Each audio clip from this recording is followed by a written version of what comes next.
જૂનાગઢના ગિરનારના ભવ્ય અને સુંદર દ્રશ્યથી જૂનાગઢના એક પોલીસ સ્ટેશનમાં પોલીસ ફોન પર વાત કરતો દેખાય છે. તેની સામે એક સ્ત્રી જેનું નામ તુલસી છે એ પોતાના પતિ ગુમ થયો છે એ વાતની એફઆઈઆરઆઈ એટલે કે ફરિયાદ કરવા આવી છે. અહીં પોલીસ અધિકારીનું ઉદ્ધતાઈભર્યું વર્તન આપણા પોલીસ તંત્રની બેફિકરાઈ દર્શાવે છે. તેના પતિનું નામ પૂછતા એ સ્ત્રી કહે છે કે લાલો અહીંથી કથા ફ્લેશબેકમાં જાય છે. તુલસીનો પતિ લાલો જાગે છે અને રિક્ષા ચલાવે છે. એ સીન બતાવવામાં આવે છે. બેકગ્રાઉન્ડમાં ગુજરાતી ક્લાસિક ભજન વાગે છે. સુપર્બ ગીતનું કનેક્શન અહીં કથા સાથે જોડાય છે. લાલો ચાવાળાને ત્યાં ચા પીવા જાય છે તો ચાવાળો પૈસા માંગે છે. ચાવાળો હવેથી ચા ઉધારે આપવાની ના પાડે છે. ત્યાંથી લાલો આગળ જાય છે તો તેને વ્યાજખોર મળે છે, જેની પાસેથી લાલાએ વ્યાજે પૈસા લીધેલા છે. તે કહે છે કે કબૂતરને દાણા નાખવા કરતાં પેલો ઉધાર ચોકવને. ધમકી આપે છે કે 3 દિવસમાં પૈસા આપી દે, નહીંતર તારી રિક્ષા ઉપાડી જઈશ. દ્વારકાધીશ લખેલી બસમાંથી એક મુસાફર ઉતરે છે. લાલોએ મુસાફરની પાસે ભાડું મેળવવા દોડે છે. મુસાફર કહે છે કે આખું જૂનાગઢ ફરવું છે, ફેરવશો? લાલો હા પાડે છે. મુસાફર કહે છે કે જે કહે તે ભાડું આપશે, પરંતુ મારી સાથે રહેવા પડશે. લાલો હા પાડે છે અને મુસાફરને લઈ નીકળી પડે છે જૂનાગઢ ફરવા. દામાકોંડ, દાસી મહેતાનો ચોરો, ગિરનાર, ઉપરકોટ, જૂનાગઢના અને ગિરનારના સુંદર સ્થળો પર લાલો મુસાફરને ફેરવે છે. આ સાથે જ સુંદર ભજન જેવું સુગમ સંગીત સાથેનું ગીત મનોરથ જીવ આવે છે. ગીતના શબ્દો અને દ્રશ્યાંકન સુંદર તાલમેલ સાધે છે. ફરતા ફરતા લાલો અને મુસાફર સાથે જમે છે. લાલોએ મુસાફરને એમનું નામ પૂછે છે. એ મુસાફર તેનું નામ કહે છે. લાલો હોટેલમાં ટીવી પર સમાચાર આવે છે કે ચોર ધાર્મિક સ્થળો પર મૂર્તિઓની ચોરી કરી રહ્યા છે. ફરીને પછી છેલ્લે લાલો મુસાફર, જે ભગવાન કૃષ્ણ જ છે, એ લાલાને ગુજરાતી ધર્મશાળા પાસે મૂકવા જાય છે. ત્યારે ભગવાન 1500 રૂપિયોની બદલે 500 એમના તરફથી તેને આપે છે. લાલો ના પાડે છે, પણ પ્રભુ આગ્રહ કરી તેને આપે છે. ઘરે જતા લાલો રસ્તામાં તેના ટપોરી મિત્રોને મળે છે. ત્યારે ટપોરી મિત્રો લાલનને દારૂ પાય છે અને બાયડીથી બીવે છે એ વાતની મજાક કરે છે અને તેને કહે છે કે તું મરદ છો, મરદ, તું કે એમ જ થવું જોઈએ ઘરમાં, અને સાથે સાથે 2300 રૂપિયા લાલા પાસેથી માંગી લે છે. લાલો ઘરે પહોંચે છે તો તેની દીકરી ચિત્રમાં રંગ પૂરતી હોય છે. દારૂ પીને આવેલા પતિને તુલસી, લાલાની પત્ની, ખીજાય છે. સ્કૂલની ફી ન ભરવાથી ખુશીને સ્કૂલમાંથી કાઢી મૂકી છે એમ કહે છે. મિત્રોનો ચઢાવેલો લાલો પત્ની સાથે રડારડી કરે છે અને પત્ની સાથેના ઝઘડામાં પડોશમાં રહેતા માસી આવે છે. લાલાને સમજાવવાનો પ્રયત્ન કરે છે, પરંતુ લાલો એમને પણ ધક્કો મારે છે અને ઘરેથી ગુસ્સામાં દારૂના નશામાં રિક્ષા લઈ ભાગી જાય છે. રાત્રે સિગરેટ અને દારૂ પીવાનું ચાલુ રાખી ઉજાગરો કરે છે. વહેલી સવારે એક ચોર બેગમાં કશોક માલ ભરીને ઊભો હોય છે. એ રિક્ષાવાળા લાલાને કોઈ હોટલ જવાનું કહે છે. લાલો 300 રૂપિયામાં જવા તૈયાર થાય છે. શેઠ સાથે ફોન પર વાત કરતો કરતો ચોર રિક્ષામાંથી ઉતરી 500 રૂપિયા લાલાને આપે છે. લાલો તે ચોરનો પીછો કરે છે. ચોર હોટલ પાસેની કાર લઈ જંગલમાં જાય છે. પાછળ જતા લાલાની રિક્ષા બંધ પડે છે. લાલો માલ પૈસાની લાલચમાં તે કારની પાછળ દોડીને જાય છે. કાર એક ફાર્મ હાઉસમાં જાય છે. લાલોએ ચોરની પાછળ ફાર્મ હાઉસની અંદર પહોંચી જાય છે. ચોરની જાણ બહાર એ બધું જોઈ લે છે. અંદરથી ચોર બહાર નીકળી જાય છે ને બહારથી ફાર્મ હાઉસની ઇલેક્ટ્રિક શોર્ટ મૂકેલો છે તે ચાલુ કરીને જતો રહે છે. અંદર રહેલો લાલો લાદી પર ઢોળેલ પાણી પર પગ લપસતા નીચે ફસડાઈ પડે છે અને બેભાન થઈ જાય છે. બીજા દિવસે સવારે જાગીને લાલો ચોરે સંતળેલી બેગમાં પૈસા જોઈ ખુશ થઈ જાય છે. બેગ લઈ નાસી છૂટવા દરવાજાને સ્પર્શે છે તો તેને ઇલેક્ટ્રિક ઝટકો લાગે છે. નીચે પડી જાય છે અને હાથ પર ઈજા થાય છે. તે બારીમાંથી બહાર રાડો પાડે છે, કોઈ છે અહીંયા?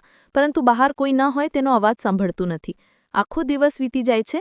અંદર પુરાયેલો લાલો ભૂખ્યો અકળાયા કરે છે. રાત પડી જાય છે. લાલાની પત્ની તુલસી લાલાના લફંગા મિત્રોને પૂછવા જાય છે કે લાલો અહીં આવ્યો તો, પરંતુ લાલાની કોઈ ભાડું મળતી નથી. લાલાના મિત્ર રસિકભાઈની નિયત ખરાબ છે એમ લાગતા તુલસી ત્યાંથી નીકળી જાય છે. ઘરે પહોંચતા ઘરના દરવાજા પાસેથી લાલાનો ફોન તુલસીને મળે છે. જે રાત્રે લાલો ગુસ્સામાં ઘરેથી ભાગી ગયો તો ત્યારે તે પડી ગયો હતો. આ બાજુ લાલો ફાર્મ હાઉસમાં પાણી પીવા માટે વલખા મારે છે. અંદર નળમાં પાણી નથી આવતું. ફ્રીજમાં જામેલો બરફ ખાઈને સમય પસાર કરે છે. લાલાની બંધ પડેલી રિક્ષામાં રસ્તામાં તે પસાર થતા ગરીબ પરિવાર આશરો લે છે. તેમાં રહેવા લાગે છે. ઘરમાંથી બિસ્કિટ મળતા લાલોએ ખાઈ પોતાની ભૂખ મિટાવે છે. રાત્રે ટ્રેક્ટર પસાર થાય છે. લાલોએ રસ્તા પર જોઈ સાત પાડે છે, પરંતુ કોઈ સુધી તેનો અવાજ પહોંચતો નથી. ઘરમાં બીજા રૂમમાં ચોરેલી સંતાડેલી મૂર્તિઓ લાલો જોઈ જાય છે. નિર્દોષ ભાવે લાલો કૃષ્ણની મૂર્તિ સામે પોતાને બહાર કાઢવા પ્રાર્થના કરે છે. લાલાની પત્ની 2 દિવસથી લાલાની રાહ જોઈ રહી છે. 2 દિવસથી એને ખાધું પીધું પણ નથી. પડોશમાં રહેતા માસી એને સમજાવે છે કે ચાલ જમી લે, પછી પોલીસમાં ફરિયાદ કરવા જઈએ. અહીં ફ્લેશબેક પૂરું થાય છે અને પાછું વર્તમાન સીન આવે છે, જ્યાંથી ફિલ્મ શરૂ થઈ હતી. પોલીસ સ્ટેશનમાં પોલીસ અધિકારી તુલસીની પૂછપરછ કરી રહી છે. નામ કામ, ક્યારે ઘરેથી ગયા, શું થયું વટું, દારૂ પીવે છે કે નહીં, વગેરે વગેરે. આ બાજુ લાલો ફાર્મહાઉસની અંદર કાગળ કપડાં વગેરે સળગાવી તાપણું કરતો દેખાય છે. રાત્રે બાજુના રસ્તા પર પાછું ટ્રેક્ટર પસાર થાય છે. લાલો કેટલી બૂમો પાડે છે, પરંતુ કોઈ તેનો અવાજ સાંભળતું નથી. જે ઘરમાં તે પુરાયો છે ત્યાં હવે પીવાનું પાણી પણ નથી. નીચે ફર્શ પર ઢોળેલું પાણી કપડાના પોતા દ્વારા ડોલમાં નીચોવી પીવાનું વિચારે છે, પણ પાણી પીવા લાયક ન લાગતા ફર્શ પર સીધા મોં વડે પાણી ચૂસી પીવે છે. આ બાજુ તુલસી હિંમત હારી જાય છે. લાલાની ભાલ ન મળતા તે પણ લાલાના પિતાને ફોન કરે છે, પરંતુ લાલાના પિતા લાલાથી અને તુલસીથી નારાજ છે, એટલે ગુસ્સે થઈ ફોન મૂકી દેવાનું કહે છે. પછી તુલસી પોતાના ઘરે ફોન કરે છે. તેના મમ્મીને કહે છે કે લાલુ 2 દિવસથી ઘરે નથી આવ્યો, પપ્પાને ફોન આપો ને. પરંતુ તેના મમ્મી પણ એક જ વાત કહે છે કે હવે પછી ફોન ના કરતી, તારા પપ્પાને ખબર પડશે તો મને પણ મારી નાખશે. આટલું કહી ફોન મૂકી દે છે. આટલું સાંભળી તુલસી એકદમ હતાશ થઈ રડવા લાગે છે. પડોશમાં રહેતા માસી તેને સાંત્વન આપે છે. આ બાજુ લાલો બહાર નીકળવા ફાફા માર્યા કરે છે અને એ પણ નિરાશ થઈ રડવા લાગે છે. ભૂખ્યા લાલાને તો તેનો ભૂતકાળ યાદ આવે છે કે કઈ રીતે તુલસીને મળ્યો અને લગ્ન કર્યા. ફિલ્મ પાછી ફ્લેશબેકમાં જાય છે. લાલો ખાણમાં જેસીબી ચલાવવાનું કાર્ય કરે છે. તુલસી તેને ભાતું દેવા આવે છે. બંને એકબીજાને પ્રેમ કરતા હોય છે અને ઘરના લોકોથી છાનામાના એકબીજાને મળતા હોય છે. અને હવે તુલસી લાલાના બાળકની મા બનવાની હોય છે. આ વાત જાણતા લાલો તેના પિતાને મળવા જાય છે, પરંતુ તુલસીના મોભધાર પિતા લાલાને એક થપ્પડ મારી તુલસીથી દૂર રહેવાનું કહે છે. વળી ફિલ્મ પાછી વર્તમાનમાં આવે છે. તુલસીને એકલા જોઈ લાલાના રખડ મિત્રો તેના ઘરે ઉઘરાણી કરવા આવે છે. ઘરનું સામાન ફેંકવા લાગે છે. વ્યાજે આપેલા રૂપિયા લેવા આવેલા એ વ્યાજખોર તુલસીનો હાથ પકડી 10 દિવસની ધમકી આપે છે. એટલામાં પડોશના માસી ગુંડાઓને ધમકાવી ઘરની બહાર કાઢી મૂકે છે. આ બાજુ ભૂખ્યો ટળવાતો લાલો પાછો તેના ભૂતકાળમાં સરી પડે છે. લાલો અને તુલસી મંદિરમાં પ્રેમ લગ્ન કરી લે છે અને ઘરથી ભાગી દૂર જૂનાગઢ પાસે રહેવા લાગે છે. નાનકડા ઘરમાં પોતાની દુનિયા વસાવે છે. સુંદર સંગીતબદ્ધ સુમધુર અવાજમાં પ્રેમ ગીત સાથે બંનેની પ્રેમની યાદો આવે છે. બંનેના ઘરે એક દીકરીનો જન્મ થાય છે. સુખથી દિવસો વીતે છે, રિક્ષા વસાવે છે, સારું કામ ચાલે છે. એક દિવસ લાલો તેની દીકરી ખુશીને ઘરની પાસેની દુકાને માવો લેવા મોકલે છે. તુલસી ના પાડે છે, છતાં તે ખુશીને મોકલે છે અને ઘર બહાર નીકળતા જ ખુશીનો એક્સિડન્ટ થાય છે. તરત જ ખુશીને દવાખાને લઈ જાય છે, પરંતુ ખુશીને માથામાં ગંભીર ઈજા થઈ હોવાથી ડોક્ટર ઓપરેશન માટે પૈસાની વ્યવસ્થા કરવાનું કહે. આથી લાલો તેના રખડુ મિત્રોની મદદથી બીજા વ્યાજે પૈસા આપનાર વ્યાજખોર પાસેથી 10% વ્યાજે પૈસા લે છે. સાથે જ મિત્ર રસિક આગ્રહપૂર્વક દારૂ પીવડાવે છે. દવાખાને દારૂ પીધેલી હાલતમાં લાલો આવતા તુલસી ગુસ્સે ભરાય છે. બસ અહીંથી જ બંને વચ્ચે ઝઘડાઓ શરૂ થઈ જાય છે. દારૂ અને રખડુ મિત્રોની સંગતથી તેના ઘરમાં કંકાશ વધતો જાય છે. અહીં ફ્લેશબેક પૂરું થાય છે. વર્તમાનમાં પાછા ફિલ્મ આવે છે. આ બાજુ લાલો અને આ તરફ તુલસી બંને મૃત્યુના વિચારોમાં અટવાયેલા દેખાય છે. તુલસી ખુશી સાથે મરવાની તૈયારી કરે છે. દવાવાળું દૂધ ખુશીને આપવા જાય છે. ત્યાં પડોશના માસી આવી અને ખુશીને લઈ જાય છે અને તુલસીને પણ શેરીના નવરાત્રિના કાર્યક્રમમાં લઈ જાય છે. શેરીમાં કાન ગોપીનો રાસ રજૂ થાય છે. રાધા કૃષ્ણ લીલાનું સુંદર સુમધુર ગીત રજૂ થાય છે. ગીતમાં તુલસી પણ પોતાના લાલાની યાદમાં પ્રેમ ઘેલી રાધા બની નાચવા લાગે છે. ગીતની ધૂન સાથે ખૂબ જ ઉત્કટ ભાવો રજૂ થયા છે. પ્રેક્ષકોની જિજ્ઞાસા વધી જાય છે કે હવે શું થશે? ભગવાન ક્યારે આવશે? એટલામાં જ ભગવાનને ઊભા બતાવાય છે. જે ફાર્મહાઉસમાં ફસાયો છે તેની સામે કૃષ્ણ ઊભા દેખાય છે. દિવસોના તરસ્યા પોતાના ભક્ત લાલાની તરસ છિપાવવા વરસાદ વરસાવે છે.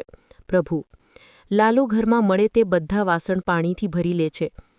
ફિલ્મની શરૂઆતમાં જે મુસાફરને લાલાએ જૂનાગઢમાં ફેરવેલા એ જ પ્રભુ કૃષ્ણ અત્યારે લાલાને બચાવવા આવ્યા છે. પરંતુ કૃષ્ણરૂપથી અજાણ લાલો તેમને કહે છે કે લાલભાઈ, તમને ભગવાને જ અહીં મોકલ્યા છે. હું અઠવાડિયાથી અહીં ફસાયો છું, મને બચાવો.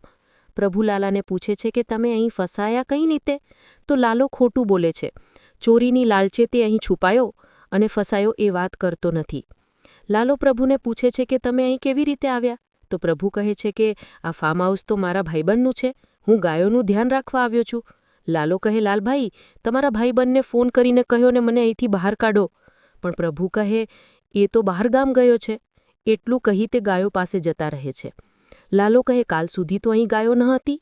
લાલો પ્રભુને બહાર કાઢવા આજીજી કરવા લાગે છે, પણ પ્રભુ કહે કે મારા ગળે વાત નથી ઉતરતી કે તમે અહીં સામાન ઉતારવા આવ્યા ને ફસાઈ ગયા. પ્રભુ કહે, સાચું બોલો. અંતે લાલો કહે છે કે ચોરી કરવા આવ્યો તો લાલભાઈ. આ બાજુ તુલસી ઠેર ઠેર નોકરી માટે ઇન્ટરવ્યૂ આપે છે, પણ ક્યાંય કોઈ નોકરીએ રાખતું નથી. પોલીસ પાસે જાય છે કે લાલાની ક્યાંય ભાડ મળી કે નહીં, પરંતુ પોલીસ કાંઈ તપાસ કરતા નથી. અહીં ફાર્મ હાઉસમાં લાલો ભૂખ્યો સૂતો છે અને પ્રભુ સ્વાદિષ્ટ ભોજનની થાળી જમવા માટે આપે છે. બાજુમાં થાળી જોઈ ફટાફટ લાલો જમવા લાગે છે. પ્રભુએ ચમત્કાર કર્યો, લાલાને જમાડ્યો અને સુડાવી દીધો. સ્વપ્નમાં જ જમ્યો હોય એવી અનુભૂતિ કરાવી દીધી. સાથે લાલાને નાનપણ યાદ આવી ગઈ કે તે નાનો હતો ત્યારે કૃષ્ણને એટલે કે લાલાને જમાડીને જ જમતો. સ્વપ્નમાંથી જાગે છે તો પ્રભુ ઘર સામે હિંડોળા ઝૂલે છે અને લાલાને પૂછે છે કે જમી લીધું? લાલો પૂછે છે કે તમને કેમ ખબર? તો પ્રભુ કહે છે કે હું ભગવાન છું. પરંતુ લાલાને વિશ્વાસ નથી આવતો. તે કહે છે કે ક્યાં ભગવાન રામ, કૃષ્ણ, હનુમાન? જો તમે ભગવાન હો તો મને બહાર કાઢો ને. ત્યારે પ્રભુ કહે, હું મજાક કરતો હતો. લાલો કહે, લાલભાઈ, જો તમે ભગવાન હો તો કાઢો ને મને. પ્રભુ કહે, કાલ સવારે વાત કરશું. સવાર પડતા લાલો પાછો પ્રભુ એટલે કે લાલભાઈને કહે છે કે મને કાઢો ને. મારે ઘરે નાની દીકરી છે, મારી પત્ની તુલસી છે, એ લોકો મારી વાત જોતા હશે. ત્યારે પ્રભુ કહે, હવે તને એ લોકોની યાદ આવી? તું રાતભર દારૂ પીને ઘરે જતો હતો, અહીં ચોરી કરવા આવ્યો ત્યારે તને યાદ ના આવી એમની? તો લાલો કહે, આ કેસેટ ના વગાડો. મારી બા કહેતી કે જ્યારે તું મુશ્કેલીમાં મુકાઈશ ને ત્યારે ભગવાન તને એમાંથી બહાર કાઢશે, પણ તમે તો સલાહ જ આપો છો. અહીં તુલસી નોકરી માટે ઓટો શોરૂમ પર જાય છે.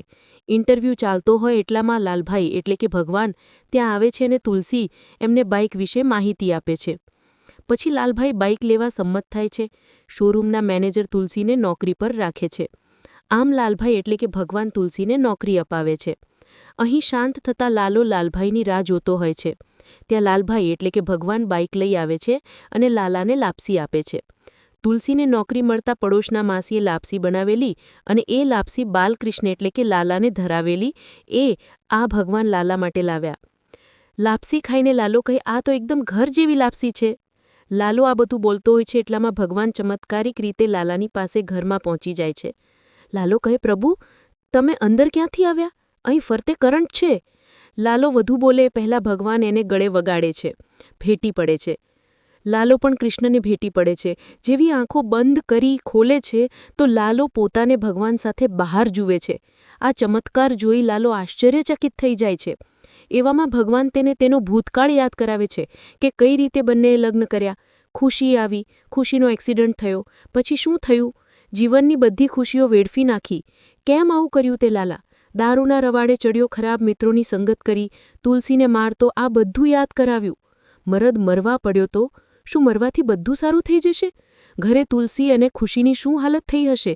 તને ખબર છે કેમ આવું કર્યું તે લાલા? આ પ્રશ્નના ઉત્તરમાં લાલો એટલું જ કહે છે કે મને નથી ખબર, બધું થતું ગયું. લાલો ભગવાનને ગળે વળગી રડી પડે છે. પછી લાલાને ભગવાન કહે છે કે હું ધારું તો ને હમણાં જ આ ઘરની બહાર કાઢી શકું છું, પણ આ યુદ્ધ મારું નથી. તું અહીંયા તારા કર્મોને લીધે ફસાયો છે. રસ્તો હું દેખાડીશ, પણ કર્મ તો તારે જ કરવું પડશે. લાલો પ્રભુને કહે છે કે મને આટલા પ્રેમથી કોઈએ સમજાવ્યો જ નથી. પહેલાં તુલસી સમજાવતી પણ પછી મેં એને સમજવાનું સાંભળવાનું જ બંધ કરી દીધું. પ્રભુ, મારે કોઈ ભાઈબંધ નથી, તમે મારા ભાઈબંધ બનશો? ત્યારે પ્રભુ કહે, લાલા, હું તારી અંદર જ છું એટલે તારી હારે છું. લાલો કહે, મને બહાર કાઢશો ને? તો ભગવાન કહે, મારા પર છોડી દે, તને કાંઈ નહીં થવા દઉં. સવાર પડે છે ને લાલો પ્રભુને કહે છે કે મને બહાર કાઢો ને, 5 દિવસથી તમે આવ્યા છો. ભગવાન દરવાજો ખોલી નાખે છે. લાલો બહાર નીકળી જાય છે, પણ પાછો પૈસાની બેગ લેવા અંદર જાય છે. ત્યારે ભગવાન લાલચુ લાલાને પાછો પૂરી દે છે. લાલો કહે, કેમ આવું કરો છો પ્રભુ? તો ભગવાન કહે, મેં આટલું સમજાવ્યું તોય તું સમજ્યો નહીં. તો લાલો કહે, તો સમજાવો ને તમે, કોઈએ કરીશ, પણ મને અહીંથી બહાર કાઢો. ભગવાન કહે, દીવા લડતો ત્યાં કરંટ આવે છે? લાલો કહે, ના. બસ હવે લાલો સમજી ગયો કે દિવાલ તોડી બહાર આવવાનું છે. ભગવાન દ્વારિકા જાય છે અને મસ્ત મનમોહન ગીત આવે છે. લાલો દિવાલ તોડવા મંડી પડે છે. જે મળે છે એના વડે દિવાલમાં કાણું પાડવા મહેનત કરવા લાગે છે. આ બાજુ તુલસી એના પપ્પાને ફોન કરે છે. તેના પપ્પા ખાલી તુલસીની વાત સાંભળી લે છે, રડવા લાગે છે. પછી તુલસીના સસુરા લાલાના પપ્પા પોલીસને પૂછવા જાય છે કે તપાસ ક્યાં પહોંચી, લાલો મળ્યો કે નહીં. પોલીસ ઉદ્ધતાઈપૂર્ણ જવાબ આપે છે. એટલામાં તુલસીના પપ્પા આવે છે અને સાહેબને ફોન પર વાત કરાવે છે. એસપી સાહેબ સાથે વાત કરતા પોલીસનું વર્તન ફરી જાય છે અને તરત તપાસ કરવાનું કહે છે. પોલીસ જંગલમાં ફાર્મહાઉસની તપાસમાં લાગી જાય છે. અહીં લાલો દિવાલ તોડવાના કાર્યમાં થાકે છે તો ભગવાન એને હિંમત આપે છે કે છેલ્લો પ્રયાસ કરી લે, તૂટી જશે. સાથે બહારની બાજુથી ભગવાન પણ દિવાલમાં છેદ પાડવાનો પ્રયાસ કરવા લાગે છે. ભગવાન વિદ્યાર્થીઓનો પરીક્ષાનો ડર પણ દૂર કરે છે, કર્મનો સિદ્ધાંત સમજાવે છે. તુલસીના મમ્મી પપ્પા તુલસીના ઘરે આવે છે. મમ્મી પપ્પાને મળી તુલસી આનંદ સાથે રડવા લાગે છે. બધા એકબીજાને ભેટી પડે છે. ખુશી ફરીથી સ્કૂલે જાય છે. બધા પ્રશ્નો ઉકેલવા લાગે છે. પોલીસનો ઇન્ટરવ્યૂ ટીવી પર આવતો જોઈ મૂર્તિચોર ગભરાઈ જાય છે. પોલીસ ક્યાંક તેના ફાર્મહાઉસ પર પહોંચી ન જાય એમ વિચારી મૂર્તિચોર ફાર્મહાઉસ પર જવાનું વિચારે છે. પોલીસ ફાર્મહાઉસની તપાસ કરતાં લાલની રિક્ષા જોઈ જાય છે. આગળ ફાર્મહાઉસને શોધવા લાગે છે. અહીં લાલો દિવાલમાં કાણું પાડવામાં સફળ થાય છે. બહાર નીકળી જમીન પર ઢળી પડે છે. ત્યાં ચોર આવી જાય છે. તે લાલાને જોઈ ગભરાઈને અંદર છુપાવેલ પૈસા જોવા જાય છે. એટલામાં તુલસી અને ખુશી સાથે ત્યાં પોલીસ આવી જાય છે. લાલો તુલસી અને ખુશીને ભેટીને રડી પડે છે. પોલીસ ફાર્મહાઉસમાં રહેલ ચોરને ચોરેલી મૂર્તિઓ અને પૈસા સાથે પકડી લે છે. આમ ફિલ્મનો સુખદ અંત આવે છે. હવે લાલો સુધરી જાય છે.